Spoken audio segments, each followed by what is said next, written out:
पढ़ने वाले हैं part 1 of the chapter India size and location. जो इंडिया एंड द वर्ल्ड ये एक सब टॉपिक है। इसका पार्ट 1 आधा आधा आज हम पढ़ेंगे और आधा अगले वीडियो में पढ़ेंगे, पार्ट 2 वाले वीडियो में। परंतु नोट्स हम दोनों के दे देंगे एक साथ। ओके, अभी तक आपने हमारे चैनल को सब्सक्राइब नहीं किया, सब्सक्राइब करके पास में बेल आइकन को प्रेस करिए। लाइक वीडियो को लाइक करिए, शेयर करिए और दोस्तों के साथ शेयर करिए और कमेंट करिए अपने थॉट्स और डाउट्स को। और इंडिया एंड द वर्ल्ड, तो यहाँ पर इंडिया हमारा एशिया कंटिनेंट में है और इंडिया के यहाँ पर ये ऊपर इसे नॉर्थ कहते हैं और इसे ईस्ट कहा जाता है और इसे वेस्ट कहा जाता है और इसे साउथ कहा जाता है, नीचे की ओर वाला। तो यहाँ पर हम पढ़ने वाले हैं कुछ पॉइंट से 3 पॉइंट से इंडिया मैप को देखकर। ओके, तो पहला पॉइंट हमको दिया गया, India occupies the greater part of the south Asia. तो इंडिया क्या कर रहा है, जो इंडिया में पहले क्या करता हूँ, हमारे जो एशिया को 4 भागों में इसे कर लेता हूँ। ओके, अच्छे से कर लेते हैं, थोड़ा सा इस प्रकार से ये वाला हिस्सा हमारा होता है, कौन सा हिस्सा, नॉर्थ होता है। ओके, ये वाला नॉर्थ होता है, ये वाला साउथ, ये वाला वेस्ट, ये वाला ईस्ट होता है। तो सबसे पहले हम जानते हैं इंडिया क्या कर रहा है, जो ग्रेटर पार्ट हिस्सा, अगर आप देखोगे कंसीडर करोगे ये वाला पार्ट को, ये वाला सदर्न पार्ट है कि नहीं, तो सदर्न पार्ट में सबसे बड़ा कौन सा कंट्री आपको लग रहा है, तो सदर्न पार्ट में सबसे बड़ा कंट्री हमारा इंडिया ही है। क्यों इंडिया है, क्योंकि देखो अगर आप सोचोगे, देखो हम जानते हैं इंडिया 7th लार्जेस्ट, तो हम जानते हैं कि India 7th largest country in the world. हम इसी चैप्टर के वीडियो में पहले पढ़े। तो पहले क्या है, पहले हमारा आएगा रूसिया, फिर आएगा कनाडा, फिर यूएसए, चाइना, ब्राज़ील, फिर USA, China, Brazil, Australia, India. 1 2 3 4 5 6 7। तो देखो रूसिया हमारे यूरोप कंट्री में आता है, कनाडा वो इधर आता है नॉर्थ अमेरिका में, और यूएसए ये जो अमेरिका है, ये तो यूएसए खुद ये एक कंटिनेंट एक। और चाइना कहाँ पर आता है, वो नॉर्थ एशिया में आता है। चाइना का सबसे बड़ा पार्ट, चाइना मान लो ये चाइना है, चाइना का सबसे बड़ा पार्ट ये देखो, यहाँ पर एक कटिंग लगा है, ये वाला लाइन जो है यहाँ पर ये है नॉर्थ एशिया में, ज़्यादातर पार्ट हमारे चाइना का आता है। और ब्राज़ील तो साउथ अमेरिका में है, और ऑस्ट्रेलिया ये है, ऑस्ट्रेलिया और इंडिया।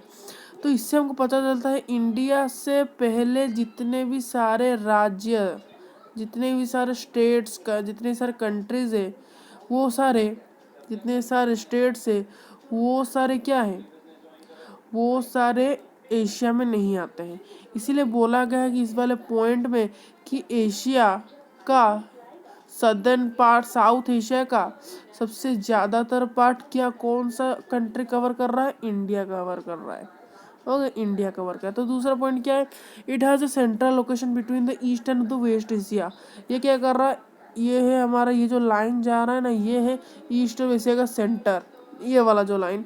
तो इसी लाइन को देखो, अगर हम देखेंगे अच्छे से, ये जो लाइन ऐसे जा रहा है वेस्ट और ईस्ट एशिया, मान लो ये एशिया है, इंडिया यहाँ पर है।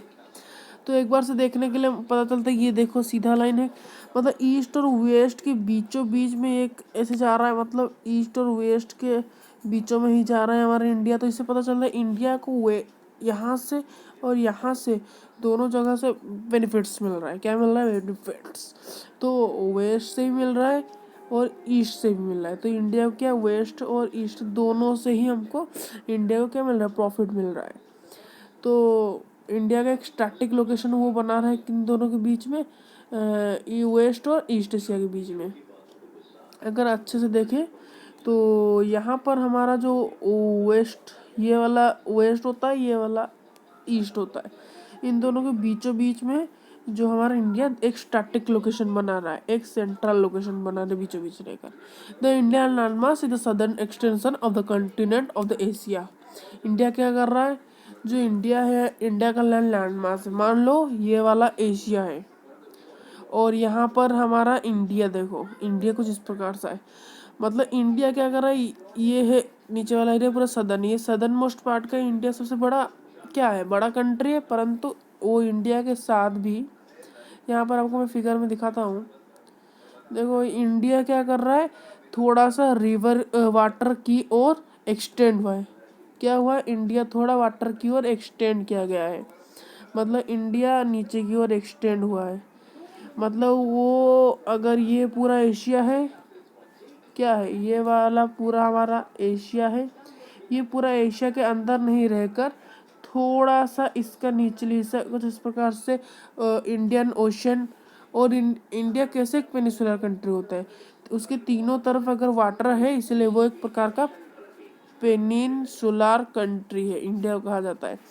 अगर वो नीचे की ओर एक्सटेंड नहीं किया होता, वो तो एक पेनिनसुलर कंट्री नहीं हो सकता था। इसीलिए इंडिया का जो लैंडमास है, क्या है, इंडिया का जो लैंडमास है वो सदर्न एक्सटेंड हो रहा है। कहाँ पर, कंटिनेंट एशिया, ये पूरा है कंटिनेंट एशिया, और इंडिया थोड़ा सा नीचे सडन कर रहा है। ओके, तो यहाँ पर हम इस फर्स्ट पॉइंट को ही पढ़ेंगे, दूसरा वाला पॉइंट हम नेक्स्ट वीडियो में पढ़ेंगे। तो the trans Indian Ocean which connects the countries of Europe, पहले हम थोड़ा सा पढ़ते हैं फिर पढ़ते हैं। The trans Indian Ocean routes, मतलब हम दो प्रकार के रूट्स, यहाँ पर देखो हमारे दो रूट्स होते हैं। देखो यहाँ पर दो रूट्स लिखे गए हैं, air routes and the sea routes. जो ये सीधे लाइन जहाँ पर होते हैं हमारे, जहाँ पर इस प्रकार से सीधे लाइन हो गए, वो है हमारे एयर रूट्स। कौन से रूट, एयर रूट्स। अगर इस प्रकार के रूट्स होंगे तो वो हो गए सी रूट्स। इस वाले जो ये वाला जो फिगर है आपके बुक में भी है, आप चाहो तो देख सकते हो। तो इस वाले फिगर में हमको बताया जा रहा है कौन सी जगह पर इंडिया के, ये पता है, ये इस फिगर में हम जान सकते हैं कि इंडिया का जो जो मार्केट और ट्रेड और कम्युनिकेशन, ट्रेड वैल्यू और मार्केट वैल्यू होता है, वो किस किस कंट्री के साथ लगा हुआ है। जैसे कि कलकत्ता के साथ कौन से अदर कंट्रीज का मार्केट और ट्रेड हो रहा है, ट्रेड कम्युनिकेशन हो रहा है उस प्रकार। और यहाँ पर दिल्ली के साथ दिल्ली किस में टच आ रहा है, चेन्नई कहाँ पर कर रहा है। और आपको एक बात तो पता होगा, हम छोटी क्लास में पढ़े हैं कि दिल्ली और मुंबई, चेन्नई और कोलकाता, अगर मैं इनको जोड़ देता हूँ तो एक प्रकार ये क्वाड्रिलेटरल बन जाता है। तो इन्हें फोर गोल्डन, क्या कहा जाता है, four golden quadrilaterals of India. Golden quadrilateral क्यों कहते हैं, इन पर ये है मेन हमारे राज्य होते हैं, मेन राज्य हमारे इंडिया के होते हैं। क्या, इंडिया के सबसे मेन राज्य यही होते हैं। ओके, तो यहाँ which connects the country of Europe in the west and the countries in the, तो पहले जो लिखा गया है जो ओशन रूट्स, तो ये है ओशन रूट्स। यहाँ पर इंडियन ओशन है, अराबियन सी है, ये वाला पूरा नीचे का हिस्सा है इंडिया का ओशन रूट्स, जिसको पहले वास्को डा गामा ने क्या किया था, इन्वेंट किया था। तो countries of Europe in the west, Europe in the west, Europe ये रहा, ये वाला जो एरिया, ये वाला एरिया आपको दिख रहा है, ये है यूरोप का वेस्टर्न पार्ट है, जो कि इंडिया को कनेक्ट हो रहा है सी रूट की मदद से। जो यूरोप क्या हो रहा है, इंडियन ओशन रूट की मदद से, वो यूरोप इंडियन ओशन रूट की मदद से वेस्ट में इंडिया के साथ कनेक्ट हो पा रहा है और ट्रेड वैल्यू कर पा रहा है। And the countries of the east Asia, और जो कंट्री है ईस्ट एशिया में, और देखो ये वाला चीज़ ईस्ट एशिया है, ये वाला वैल्यू जो ईस्ट एशिया है हमारा, ये भी इंडिया के साथ ओशन रूट की तरह कर्व करता है। एक एग्जांपल लेते हैं, जैसे कि हमको पता है कि ये वाला जगह देखो, ये बस जापान है, ये भी ईस्ट एशिया में ही जा रहा है। देखो मैं इसे राउंड कर रहा, तो ये पहले आता है कहाँ पर, यहाँ पर आता है पहले।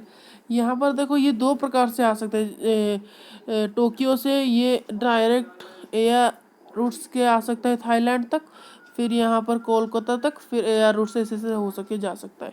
अगर सी रूट में आएगा तो ऐसे जैसे जाएगा, देखो सी रूट में आएगा तो सी रूट में आने से डायरेक्ट इंडिया, अगर जापान सी रूट में होते हुए आएगा, वो सबसे पहले कहाँ जाएगा, मुंबई पे जाएगा। अगर वो आएगा किससे, अगर वो आएगा एयर रूट से, वो सबसे पहले कोलकाता में पहुँचेगा, अगर एयर रूट से आएगा। क्यों, एयर रूट से जल्दी वो फास्ट से हर जगह जा सकते हैं, परंतु सी में उसको ऐसे ऐसे हर जगह पे ऐसे ऐसे थोड़ा सा रहना पड़ता है। आप देख सकते हो यहाँ पर एक चीज़, अगर वो जापान एयर रूट से आता है, वो डायरेक्ट थाईलैंड में बैंकॉक में पहुंच जाता है। अगर वो सी रूट में आता है तो उसको चाइना में यहाँ पर रुकना पड़ता है। तो यहाँ पर एक उसके डिमेरिट्स हो सकते हैं, जो कि इंडिया को स्ट्रैटेजिक लोकेशन प्रदान करता है। और जो हमारे नेक्स्ट वीडियो हम पढ़ेंगे पार्ट 2 में, आपको नोट्स पूरा ही मिल जाएगा लिंक डिस्क्रिप्शन में।